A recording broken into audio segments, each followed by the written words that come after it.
Hello guys! Welcome to another diecast toy car video. This is Mark and you're watching MarkXterG.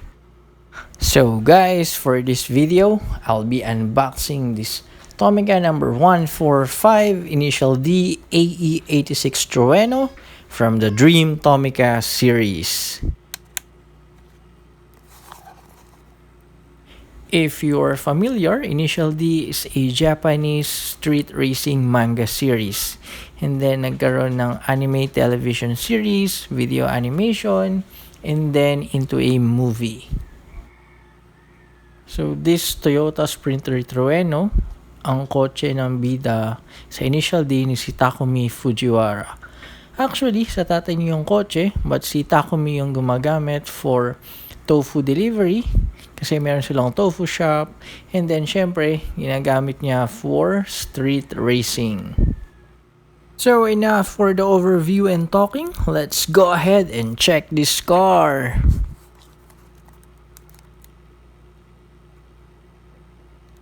First, yung packaging.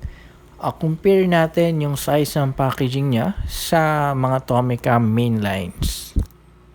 Kuha tayo ng sample Tomica mainline.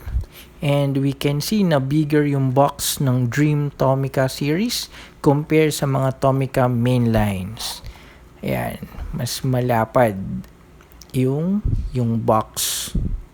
And this Dream Tomica box is the same size dun sa mga Tomica premiums. So, yan. And then in front, indicated yung number 145, yung photo ng ating kotse. Plus, yung face ni Takumi Fujiwara, yung bida sa Initial D. And on this side naman, we have a warning for children under 3 years old para dun sa mga small parts niya. And ito yung top side. Ito naman yung end side, kung saan nandun yung opening. And ito yung opposite side. At the back naman, it's made in Vietnam, and then yan, may mga Japanese characters. So let's go ahead and open this. Tara, let's!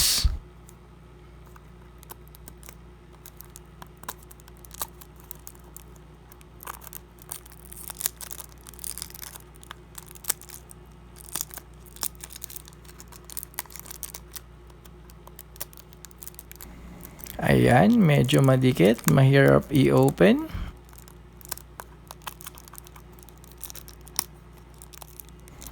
Gamit tayo ng cutter.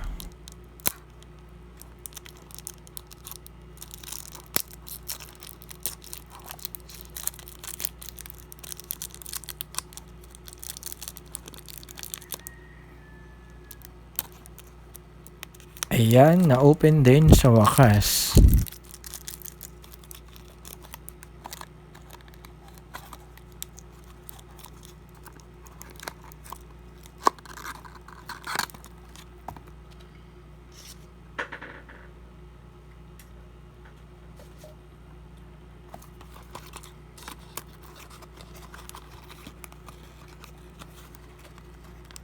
This is it, finally.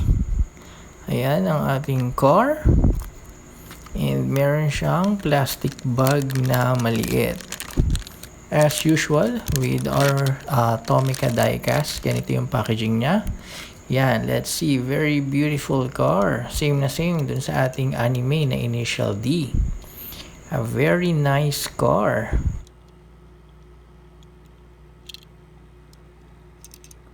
And this is the front. Ayan, nakalabas ang kanyang headlight. Parang naka-on. Plus the fog light below. This is the side. Meron Japanese character sa kanyang door.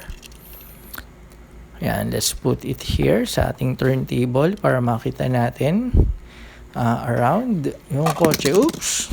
Nahulog. One more. Yan.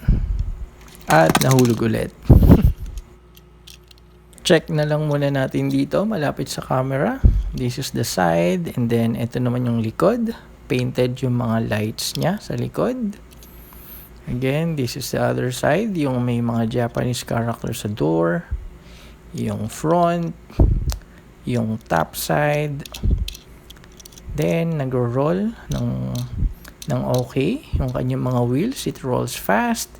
And ito naman yung ilalim, we can see 161 scale, made in Vietnam, Toyota Sprinter Trueno. Then we have 2013 din na year. Yan, makikita natin there's a suspension din. With most of the Tomica cars, meron silang suspension. Yan.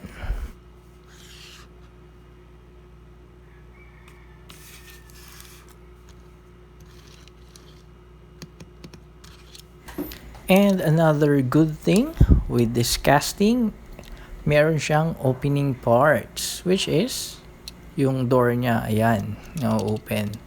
The other side, syempre, now open din. Very nice. Let's see. Ayan, okay din ang kanyang interior. Makikita natin, right-hand drive. Ayan, hindi siya ganong makita, but yan, very nice. May details din siya sa loob.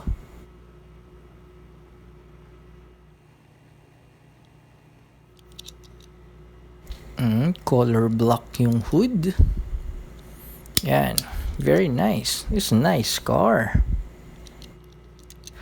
I think that's it, guys. Kindly like and share this video. Leave a comment. Please kindly subscribe to my channel for more videos about diecast toy cars, usually 1/64 scale, from Hot Wheels, Tomica, Mini GT, and other brands. Thank you guys for watching this video. Always enjoy playing and appreciating this hobby. May everyone have a great, safe, and blessed day. Paalam!